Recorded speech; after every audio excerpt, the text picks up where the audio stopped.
ನಮಸ್ಕಾರ ಸ್ನೇಹಿತರೆ. ಇವತ್ತು ನಾವು ಪ್ರಾಜೆಕ್ಟ್ ಸೈಕಲ್ ಅನ್ನ ನೋಡೋಣ. ಪ್ರಾಜೆಕ್ಟ್ ಸೈಕಲ್ ಅಂದ್ರೆ ನಾವು ಒಂದು ಪ್ರಾಜೆಕ್ಟ್ ಮಾಡುವಾಗ ಏನೇನು ಕೆಲಸ ಮಾಡಬೇಕಾಗುತ್ತೆ ಅಂತ ನೋಡೋಣ. ಒಂದು ಪ್ರಾಜೆಕ್ಟ್ ಅಂತ ಬಂದಾಗ ನೋಡಿ, ನಾವು ಏನ್ ಮಾಡಬೇಕು, ಫಸ್ಟ್ ನಮ್ದೊಂದು ಗೋಲ್ ಸೆಟ್ ಮಾಡಬೇಕು. ಒಂದು ಗೋಲ್ ಅಂದ್ರೆ ಒಂದು ಉದ್ದೇಶವನ್ನ ಸೆಟ್ ಮಾಡಬೇಕು, ಏನಕ್ಕಾಗಿ ನಾವು ಕೆಲಸ ಮಾಡ್ತಾ ಇದ್ದೀವಿ ಅಂತ. ಅದಾದ್ಮೇಲೆ ಆ ಗೋಲ್ ಪ್ರಕಾರ ನಾವು ಒಂದಿಷ್ಟು ಆಗ್ಲೇ ನಡೆದಿರೋ ಘಟನೆಗಳನ್ನ, ಅದರದ್ದು ಡೇಟಾವನ್ನ ತಗೋಬೇಕು, ಸ್ಯಾಂಪಲ್ ಆಗ್ಲೇ ನಡೆದಿರೋ ಘಟನೆ.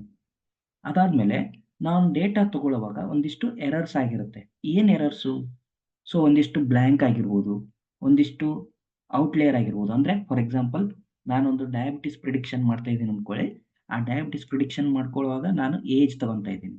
ಯಾರಿಗೋ ಒಬ್ಬರಿಗೆ ಏಜ್ ಅಲ್ಲಿ ಅಂದ್ರೆ ಒಂದು 20 ಇಯರ್ಸ್ ಅಲ್ಲಿ ಡಯಾಬಿಟಿಸ್ ಬಂದ್ಬಿಟ್ಟಿರುತ್ತೆ. ಸೊ ಅದು ಒಂದು ಔಟ್ಲೇಯರ್ ಇದ್ದಾಗೆ, ನನಗೆ ಯಾರೋ ಒಬ್ರಿಗೆ ಬಂದಿರುತ್ತೆ ಹಾಗೆ. ಸೊ ಅದು ಔಟ್ಲೇಯರ್, ಅವನ್ನೆಲ್ಲ ಕ್ಲೀನ್ ಮಾಡ್ಬೇಕಲ್ಲ.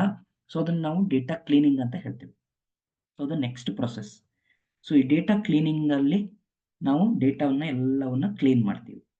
ಅದಾದ್ಮೇಲೆ ನಾವು ಆ ಡೇಟಾ ಎಲ್ಲ ಕ್ಲೀನ್ ಮಾಡಿದ್ಮೇಲೆ ಒಂದಿಷ್ಟು ಗ್ರಾಫ್ ಅನ್ನ ಪ್ಲಾಟ್ ಮಾಡ್ಬೇಕು. ಆ ಗ್ರಾಫ್ ನ ಪ್ಲಾಟ್ ಮಾಡೋಕ್ಕಾಗಿ ನಾವು ಇನ್ನೊಂದಿಷ್ಟು ಡೇಟಾ ಜೊತೆ ವರ್ಕ್ ಮಾಡ್ಬೇಕು. ಇನ್ನೊಂದಿಷ್ಟು ವರ್ಕ್ ಮಾಡ್ಬೇಕಂದ್ರೆ, ಈಗಾಗಲೇ ನಾವು ಯಾವ್ದಾದ್ರು ಬ್ಲ್ಯಾಂಕ್ ಡೇಟಾ ಇದ್ರೆ ಅದನ್ನ ಯಾವ್ದ್ರ ಜೊತೆಗೆ ನಾವು ಬ್ಲ್ಯಾಂಕ್ ಅನ್ನ ಫಿಲ್ ಮಾಡಬೇಕು. ಈಗ ಒಂದು ಯಾವುದೋ ಏಜ್ ಅಲ್ಲಿ ನಾನು ಏಜ್ ಬರ್ದಿರೋದಿಲ್ಲ, ಏಜ್ ಸಿಕ್ಕಿರೋದಿಲ್ಲ.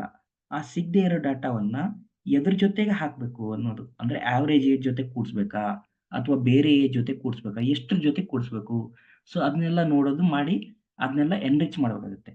ಆಮೇಲೆ ನಾವು ಆ ಒಂದಿಷ್ಟು ಗ್ರಾಫ್ ನ ಪ್ಲಾಟ್ ಮಾಡೋಕ್ಕಾಗುತ್ತೆ. ಯಾಕಂದ್ರೆ ನಮಗೆ ಯಾವ ಏಜ್ ಗ್ರೂಪ್ ಅಲ್ಲಿ ಯಾವ ಡಯಾಬಿಟೀಸ್ ಎಷ್ಟು ಬಂದಿರುತ್ತೆ, ಎಷ್ಟು ಸಿವಿಯರ್ ಇದೆ, ಅದನ್ನೆಲ್ಲ ನೋಡ್ಲಿಕ್ಕೆ ಒಂದು ಸ್ವಲ್ಪ ಗ್ರಾಫಿಕಲ್ ರೆಪ್ರೆಸೆಂಟೇಷನ್ ಇದ್ರೆ ನಮಗೆ ಅದು ಈಸಿ ಆಗುತ್ತೆ ಡೇಟಾವನ್ನ ಚೆನ್ನಾಗಿ ನೋಡ್ಲಿಕ್ಕೆ, ಅಲ್ವಾ? ಸೊ ಅದನ್ನ ಗ್ರಾಫಿಕಲ್ ರೆಪ್ರೆಸೆಂಟೇಷನ್ ಮಾಡ್ತೀವಿ. ಸೊ ಅದರಿಂದ ನಮಗೆ ಇನ್ಸೈಟ್ಸ್ ಗೊತ್ತಾಗುತ್ತೆ ಒಂದು ಸ್ವಲ್ಪ ಡೇಟಾದಿಂದ. ಸೊ ಆ ಇನ್ಸೈಟ್ಸ್ ಒಂದ್ಸತಿ ಗೊತ್ತಾದ್ಮೇಲೆ ನಾನು ಅದನ್ನ ಮಷಿನ್ ಲರ್ನಿಂಗ್ ಇಂಜಿನಿಯರಿಗೆ ಕೊಟ್ರೆ ಅವರು ಮಷಿನ್ ಲರ್ನಿಂಗ್ ಅಲ್ಗಾರಿದಮ್ಸ್ ಬರೀತಾರೆ, ಅಲ್ವಾ?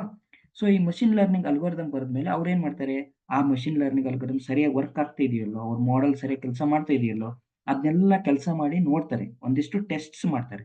ಆ ಟೆಸ್ಟ್ಸ್ ಮಾಡಿದ್ಮೇಲೆ ಅವ್ರು ಏನ್ ಮಾಡ್ತಾರೆ, ಅದನ್ನ ಡಿಪ್ಲಾಯ್ ಮಾಡ್ತಾರೆ. ಸೊ ಡಿಪ್ಲಾಯ್ ಮಾಡಿದಾಗ ಅದು ಡಿಪ್ಲಾಯ್ಮೆಂಟ್ ಟೀಮ್ ಕಡೆ ಹೋಗುತ್ತೆ, ಅಲ್ವಾ? ಸೊ ಇದೆಷ್ಟೆಲ್ಲ ನೋಡ್ತಾ ಇದ್ರಲ್ಲ ಲೆಫ್ಟ್ ಇಂದ ರೈಟ್ ಸೈಡ್ಗೆ, ಇದೆಲ್ಲ ಒಂದು ಪ್ರಾಸೆಸ್. ಸೊ ಇಲ್ಲೆಲ್ಲ ಪ್ರಾಸೆಸ್ ಇನ್ವಾಲ್ವ್ ಆದಾಗ ಇದು ಒಂದು ಪ್ರಾಜೆಕ್ಟ್ ಆಗಿ ಕೂಡ್ಕೊಳ್ಳುತ್ತೆ. ಸೊ ಈ ಪ್ರೊಸೆಸ್ ಅಲ್ಲಿ ಒಂದೊಂದು ಒಂದೊಂದು ಇದಕ್ಕೆ ಒಂದೊಂದು ಡೊಮೇನ್ ಅನ್ನ ಫಿಕ್ಸ್ ಮಾಡಿದ್ರೆ, ಅಂದ್ರೆ ಈ ಗೋಲ್ ಡಿಫೈನ್ ಮಾಡ್ಲಿಕ್ಕೆ ಒಂದು ಡೊಮೇನು, ಡೇಟಾ ತಗೊಳ್ಳಿಕ್ಕೆ ಒಂದು ಡೊಮೇನು, ಡೇಟಾ ಕ್ಲೀನ್ ಮಾಡ್ಲಿಕ್ಕೆ ಒಂದು ಡೊಮೇನು, ಡೇಟಾ ಎನ್ರಿಚ್ ಮಾಡ್ಲಿಕ್ಕೆ ಒಂದು ಡೊಮೇನು, ಮತ್ತೆ ವಿಜುವಲೈಸೇಷನ್ ಫೈಂಡ್ ಮಾಡ್ಲಿಕ್ಕೆ ಒಂದು ಡೊಮೇನು, ಮಷಿನ್ ಲರ್ನಿಂಗ್ ಅಲ್ಗಾರಿದಮ್ ಬರೀಲಿಕ್ಕೆ ಒಂದು ಡೊಮೇನು, ಮತ್ತೆ ಡಿಪ್ಲಾಯ್ಮೆಂಟ್ ಮಾಡ್ಲಿಕ್ಕೆ ಒಂದು ಡೊಮೇನು. ಸೊ ಇದನ್ನೆಲ್ಲ ನೋಡಿದಾಗ ನಮಗೆ ಅವು ಒಂದೊಂದು ಭಾಗಗಳಾಗಿ ಕಾಣುತ್ತೆ. ಈ ಫಸ್ಟ್ ಭಾಗ ನಾವು ಡೊಮೇನ್ ಎಕ್ಸ್ಪರ್ಟೈಸ್ ಅಂತ ಹೇಳ್ತೀವಿ. ಯಾಕಂದ್ರೆ ಡೊಮೇನ್ ನಾಲೆಜ್ ಇದ್ದಾಗ್ಲೇನೆ ನಮಗೆ ಗೋಲ್ ಸೆಟ್ ಮಾಡ್ಲಿಕ್ಕೆ ಆಗೋದು, ಅಲ್ವಾ? ಸೊ ಡೊಮೇನ್ ನಾಲೆಜ್ ಇದ್ದಾಗ್ಲೇನೆ ನಮಗೆ ಡೇಟಾ ಗ್ಯಾದರ್ ಮಾಡ್ಲಿಕ್ಕೆ ಸಾಧ್ಯ ಆಗೋದು. ಸೊ ಡೊಮೇನ್ ಪ್ರಕಾರನೇ ಈ ಡೇಟಾ ಗ್ಯಾದರ್ ಆಗುತ್ತೆ, ಅಲ್ವಾ? ಸೊ ಡೊಮೇನ್ ಎಕ್ಸ್ಪರ್ಟೈಸ್ ಬೇಕಲ್ಲಿ, ಅಲ್ವಾ? ನೆಕ್ಸ್ಟ್ ಬರೋದೇನು? ನೆಕ್ಸ್ಟ್ ಬರೋದು ಆಲ್ ಈಸ್ ಇಂಜಿನಿಯರಿಂಗ್ ಪಾರ್ಟ್. ಈ ಇಂಜಿನಿಯರಿಂಗ್ ಪಾರ್ಟ್ ಅಲ್ಲಿ ಏನೇನು ಬರುತ್ತೆ? ಸೊ ಈ ಇಂಜಿನಿಯರಿಂಗ್ ಪಾರ್ಟ್ ಅಲ್ಲಿ ಫಸ್ಟ್ ನಮಗೆ ಬರೋದು ಡೇಟಾ ಕ್ಲೀನಿಂಗ್ ಬಗ್ಗೆ ಬಹಳ ಜಾಸ್ತಿ ಸ್ಟ್ರೆಸ್ ಬರುತ್ತೆ. ಯಾವುದು? ಡೇಟಾ ಇಂಜಿನಿಯರ್ಗಳು ಆ ಕೆಲಸ ಮಾಡ್ತಾರೆ. ಸೊ ಯಾರು ಡೇಟಾ ಕ್ಲೀನಿಂಗ್ ಮಾಡ್ತಾರಲ್ಲ ಆ ಡಿಪಾರ್ಟ್ಮೆಂಟ್ ಅನ್ನು ನಾವು ಡೇಟಾ ಇಂಜಿನಿಯರ್ ಡಿಪಾರ್ಟ್ಮೆಂಟ್ ಅಂತ ಹೇಳ್ಬೋದು. ಆಮೇಲೆ ಡೇಟಾ ಎನ್ರಿಚ್ ಮಾಡಿ ಆ ಡೇಟಾ ವಿಜುವಲೈಸೇಷನ್ ಮಾಡ್ತಾರಲ್ಲ, ಸೊ ಅವರನ್ನ ನಾವು ಡೊಮೇನ್ ಡೇಟಾ ಸೈಂಟಿಸ್ಟ್ ಅಂತ ಕರಿತೀವಿ. ಈ ಡೇಟಾ ಸೈಂಟಿಸ್ಟ್ ಅಂದ ತಕ್ಷಣ ಅವ್ರು ಏನ್ ಮಾಡ್ತಾರೆ, ಎಲ್ಲ ಡೇಟಾವನ್ನ ಬಂದಿರತಕ್ಕಂಥ ಡೇಟಾವನ್ನ ಗ್ರಾಫ್ ಪ್ಲಾಟ್ ಮಾಡಿ ಆ ಗ್ರಾಫ್ ಇಂದ ಇನ್ಸೈಟ್ಸ್ ಅನ್ನ ಏನ್ ಗ್ಯಾದರ್ ಮಾಡ್ತಾರಲ್ಲ, ಸೊ ಅದಕ್ಕೆ ನಾವು ಡೇಟಾ ಸೈಂಟಿಸ್ಟ್ ಡಿವಿಷನ್ ಅಂತ ಹೇಳ್ತೀವಿ, ಅಥವಾ ಡೇಟಾ ಸೈಂಟಿಸ್ಟ್ ಡಿಪಾರ್ಟ್ಮೆಂಟ್ ಅಂತ ಹೇಳ್ತೀವಿ. ಮುಂದೆ ಈ ಮಷಿನ್ ಲರ್ನಿಂಗ್ ಅಲ್ಗಾರಿದಮ್ ಎಲ್ಲ ಬರಿಬೇಕಲ್ಲ, ಸೊ ಅವರಿಗೆ ಮಷಿನ್ ಲರ್ನಿಂಗ್ ಇಂಜಿನಿಯರ್ ಅಂತ ಹೇಳ್ತೀವಿ ನಾವು, ML ಇಂಜಿನಿಯರ್. ಸೊ ಆ ಡಿಪಾರ್ಟ್ಮೆಂಟ್ ಅಲ್ಲಿ ಅವರು ಮಷಿನ್ ಲರ್ನಿಂಗ್ ಅಲ್ಗಾರಿದಮ್ಸ್ ಬರೀತಾರೆ. ಆ ಅಲ್ಗಾರಿದಮ್ಸ್ ಒಂದೇ ಸತಿ ವರ್ಕ್ ಆಗಲ್ಲ, ಟ್ರೈ ಅಂಡ್ ಎರರ್ ಮೆಥಡ್ ಇರುತ್ತೆ.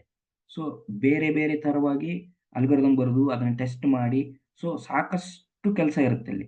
ಸೊ ಅದೆಲ್ಲ ಮಷಿನ್ ಲರ್ನಿಂಗ್ ಇಂಜಿನಿಯರಿಂಗ್ ಡಿಪಾರ್ಟ್ಮೆಂಟ್ ಅವರು ಮಾಡ್ತಾರೆ. ಮುಂದೆ ಎಲ್ಲ ಆದ್ಮೇಲೆ ನಮಗೆ ಡಿಪ್ಲಾಯ್ಮೆಂಟ್ ಟೀಮ್ ಅವರು ಬೇಕು. ಅದು ನಾವು ಮಷಿನ್ ಲರ್ನಿಂಗ್ ಡಿಪ್ಲಾಯ್ಮೆಂಟ್ ಟೀಮ್ ಅಂತ ಕರಿತೀವಿ. ಓಕೆ, ಸೊ ಸೊ ಅದು MLOps ಇಂಜಿನಿಯರ್. ಓಕೆ. ಸೊ ಇದಿಷ್ಟು ನಿಮಗೆ project engineering or project cycle ಅಂತ ಹೇಳ್ಬೋದು. ಇದಿಷ್ಟು ಗೆಳೆಯರೇ, ಧನ್ಯವಾದಗಳು. ಮುಂದಿನ ಸಂಚಿಕೆಯಲ್ಲಿ ಮತ್ತೆ ಇನ್ನಿಷ್ಟು ತಿಳ್ಕೊಳ್ಳೋಣ.